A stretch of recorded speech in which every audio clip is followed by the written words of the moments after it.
All right, hello. Welcome to another edition of Frank and Friends. A pretty unique edition, so stay tuned for this one. You'll like it. I used to have friends, by the way, but today I'm talking about how I went on vacation using all stocks basically for free. And I took some kids with me, but they're all in school. So, they can't join me for this. But I would definitely have friends on the next episode. By the way, the next episode, I'm going to talk about um, a new service that I use to create a will. And I updated my assets. A good, close personal friend, coworker of mine, passed away suddenly, and that made me rethink about some discussions and what I want to do with all my stocks when I am no longer here. I had a discussion with Jordan. Most of you know Jordan, basically my son. So I had to add him to some things, and I want to walk you through the service that I use because it's not expensive as you may think to get all your details in order with your dependents and a will. So that's on my next episode. So stay tuned for that. Today, though, I want to talk about one of the myths that I hear a lot when I talk to people about investing. What they say is, "Well, I want to wait. I want to have fun now. I want to use my money now." And that's a bad mentality, right? You should be always saving up for the future or for later.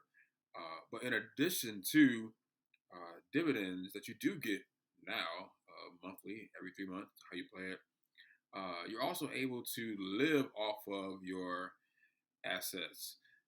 So I did that.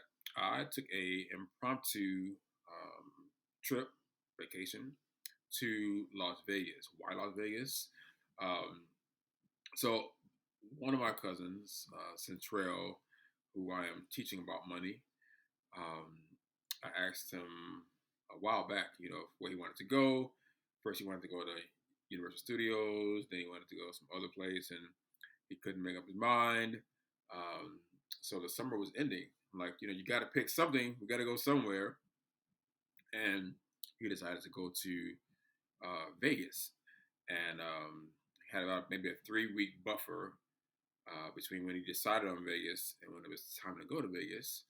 Um, I thought it'd be a good time to actually try out some things that I can show you all about one of the benefits of investing that people who invest all the time they already know, and that is using your assets to fund your lifestyle.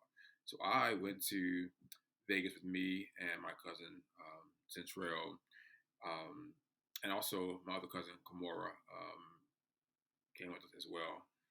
Um, and I paid for all of it through my assets. So what I used, I have many accounts, as you all know.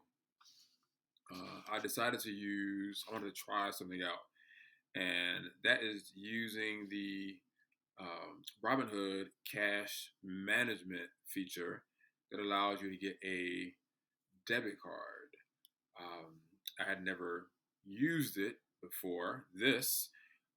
I got it because eventually I wanted to learn about it and understand it.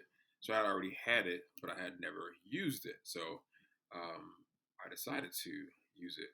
Now, as you all know, I've been investing for a while, but I decided to only use profits that I had made uh, over last year, right? So this way I can show you how you don't have to wait years and years and years. If you're investing correctly, you can use it sooner than you think. So my criteria was to only use profits that I had made last year. And the pandemic, by the way, was one of the most successful time for anybody in the market whatsoever. So what I did was I sold shares of um, 4 stocks, and with one of them, I only sold a partial share. And those four stocks were the FANG stocks. FANG is Facebook, Amazon, Apple, Netflix, Google. I don't have Netflix, I have Microsoft, but the FANG stocks are the fastest growing stocks right now. So I sold a portion of Amazon, I think 0.2% of Amazon. Yes. I sold a couple of shares of Apple and take that back. Take that back. I did not sell the shares of it actually. I drew down from the gains that I had made. So, for example, for those of you that are new here, this is for beginners. If I buy a stock at $5, right, and then that stock has grown to $10, right, I have gained $5, right? I put in $5. Now I have $10, so I've gained $10. So I'm mistaken when I say I have sold shares of stock. I drew down from the profits of some of these stocks that I made because they killed last year. So Amazon, Microsoft, Facebook, Apple, and a little bit of Disney. I drew down some of my profits to go on this trip with me and my cousins. Now, I also did some other things. There's no point in me. There's no point in me just spending money that I don't have to spend. So I did some research on what is the cheapest way to get to Vegas. Is it to go on these sites, booking.com and whatever? And I discovered that going online, third party, is not the cheapest way to go to Vegas. I signed up actually, and it's free. I signed up for here it is, Caesar's Rewards, right?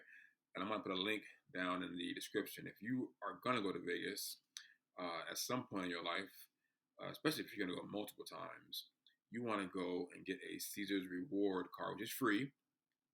And I had the greatest time in my hotel, the Flamingo Hotel, and through Caesar Rewards, my upgraded, renovated room was only $31, right? So I paid $31. I was in the middle of the strip. Again, loved the room. I posted some pictures on Facebook. I took kids with me. Perfect location across the street. Aquariums. The what do you call it? Mandalay Bay has the shark barrier reef. There's a secret garden with the white tigers and lions. Not to mention food that kids like. Now, I did make one mistake, and that is I decided that the first night, let's go out and eat steak, right? Like everybody wants to eat steak, right? But I've learned that kids don't care about steak, right? So all that money that I spent, I think it was like $90 for them and their meal. Half of that was in the garbage. And I learned my lesson from that first night. Okay, so what do y'all want to eat? And of course, McDonald's, Denny's, that stuff. Fine, it was cheaper anyway. So I did learn my lesson on that. So when you go on vacation, kids are not impressed by no steak. So I went out and got the Caesar Reward card because even though I have stock and money to spend, that doesn't mean I need to go out and spend money that I don't need to spend, like I did at the steakhouse.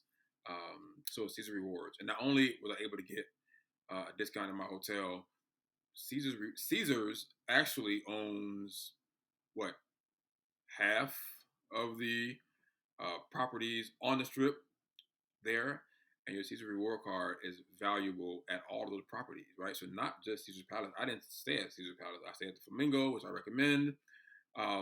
But it allows you to stay and get discounts and deals at all of those hotels that they own and the attractions. So I went on the high roller with my cousins. I asked them were they scared of heights, and Centrell was like, "No, I'm not scared of heights."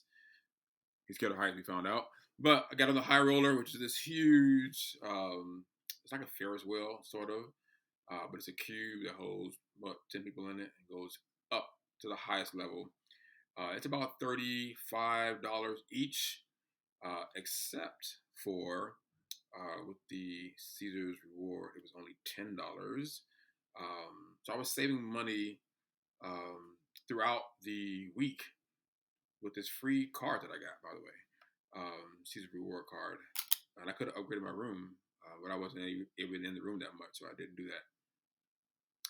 So, what is my experience like with the Robinhood reward card? Now, I thought in my head that when I sold or when I tried to draw down or cash out from my Robinhood account, if I did it on Monday, that the money might not be available until 2 or 3 days later. Until I did it once, right? So I drew down the money for the airline tickets. What I did was I went to Robinhood and I found how much the tickets cost. All right, let me go to Robinhood and take out X amount of money from my gains um, for the ticket. So I went out instantly.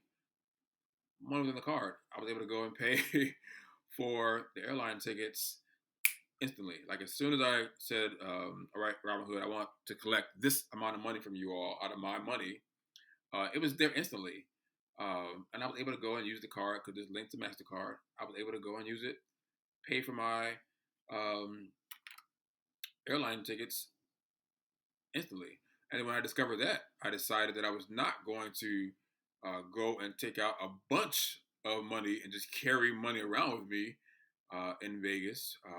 I was going to go day by day. In the morning, decide what I'm going to do, what I'm going to buy, how much it costs, draw out money there, and instantly it was on my card and I was able to spend it. And I know that if I would have taken out, if I would have tried to guess how much money I needed, I'm sure I would have spent all of that money. But luckily, I didn't have to do that. So this actually helped me to spend less than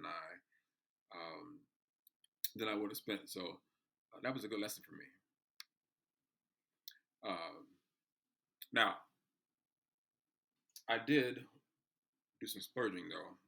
I do believe it's important to travel, have vacations, spend time with family and our friends. Um, so I did go out and buy a photo. I did go to this Siegfried and Roy's Secret Garden and Dolphin Habitat. I got this picture here this frame I just love. Myself and there's my cousin there, all white. It's an amazing frame. And when I bought this, it came with two free digital photos as well. Again, you got to get the Caesars Rewards um, card. Why pay full price for anything? Matter of fact, it also comes with you get a choice. You can get $100 worth of free play at the casinos, or one night stay, or you can get a free drink. Now, I work for the Cubs, as you all know, Cubs everywhere, and they have these new things now where there's these margaritas or frozen daiquiris and these cool long baseball um, bat type cups. So in Vegas, when I saw these similar items for daiquiris, I had to go and get one. So I used my free drink on this, and my God, this was a pretty cool daiquiri there. You got to check this out when you're in Vegas. Um, so as you can see, not only did I save money on my room, I saved money throughout the strip with this card that was free, and I highly recommend it to you all. It's called, again, the Caesar Reward Card. There'll be a link down below to get it. And I paid for all of this, as I told you, with some of the assets that I got from last year through the Robinhood management card. Now, I'm going to leave a link to all of the brokerage accounts down below. Webull, speaking of Webull, if you put $5 into Webull, they will give you 5 free stocks. Why is free money important? I shouldn't have to tell you. I built my portfolio off of free stocks. So grab the free stock, by the way. Link down in the bio. Now, I went on a trip on Monday, came back on Friday, but that's the cheapest thing to do. So even though I have money to use, I still make good decisions, right? I know that it's cheaper to go out on Monday, come back on Friday, than to be anywhere in the week on the weekend. Not to mention, by the way, it was 106 degrees average every day I was in Vegas. Just keep that in mind. When you go in August, keep that in mind. So I went on Monday, and as I was there, by the way, the market is open every day of the week, except for weekends and holidays. So as I was spending money on Friday, I decided just to go back and see what kind of damage I did to my portfolio by drawing down and taking my assets out every day to pay for this stuff. On Friday, I realized that I got all that money back. The market, I wasn't not watching the market. I rarely ever watch the market, by the way. I don't believe in watching paint dry. I'm a long-term investor. I don't trade. I think all that stuff is crazy. I don't do any of that at all. But by Monday, I realized that the market had did so well that it replaced all the money that I spent on the week. And I was just like, it just hit me about how people in the real world live compared to people who do not invest. They work hard for their job. They take that money, they go and spend it on vacation, and they have to work to put that money back. But if only they had realized what I just found out myself, if they realized that what you do is you invest that money that you're working hard to get. When that money grows, you take the profits from that. You go out and live your life, have a good time while you are yet alive to do so with family and or friends. And all that money would eventually come back to you because the market doesn't close unless it's holidays and weekends and things can happen all the time. And basically, your vacation is free. Not just a vacation. Let's say you have an emergency, right? You go to your stocks and just draw down, and instantly the money is on your card. You can pay for whatever that emergency is. Um, so I did this because I was astonished by the fact that the market did so well that week that all the money I spent on my vacation was returned back to me. I went on a vacation last week, so not only was that money returned, but it has surpassed that already. It's just how the market works, and everybody, I believe, should be um, investing. So I wanted to do this video for that reason. Had a great time in Vegas. Got some postcards from my family. Here's one. I got one from my mom and my two grandmothers while I was down there. I had been to Vegas, by the way, before. Never with kids, though. I went with kids. This time I had a great time. So hopefully you all stick on this investing journey with me. I know that we started this with some stocks that we bought, and usually on this show, I update you on how those stocks are doing. But I want people to get out of the habit of checking their stocks every single day. That's insane. It's like watching paint dry. It's also very discouraging, right? So I'm not gonna always update you on how the stocks that we're following have done each episode because this can be discouraging. Looking back at it in 2 months or 3 months, that is going to show you some growth. But if you're picking the right stocks, you should not have to watch it all the time, right? So, any questions? Feel free to let me know. Again, on the next episode of the podcast, I'm going to be talking about creating your will and your dependence and what to do with all this stuff after you are gone, right? Tomorrow is not promised. We never know what's going to happen. And I found this new service that I'm using. Again, one of my close friends had a heart attack, passed away out of nowhere. And it made me realize that I need to get my stuff in order. I don't want to give it to the state. I don't. And I wanted to add somebody to it, which is my son Jordan, godson. Most of you understand that. So through that process of adding him to some things, I learned some more stuff about how how easy it is to set up a will or a living trust without having to pay all this money that traditionally it costs to get those things. So hopefully you all join me on the next episode of Frank, and I will have some friends there as well. Follow me on Facebook, by the way. I got a new Facebook page that I update all the time with some great stock tips and quotes. Again, this is not financial advice. This is just education, my journey through investing, helping people move from average to being awesome, right? I will catch you all in the next episode.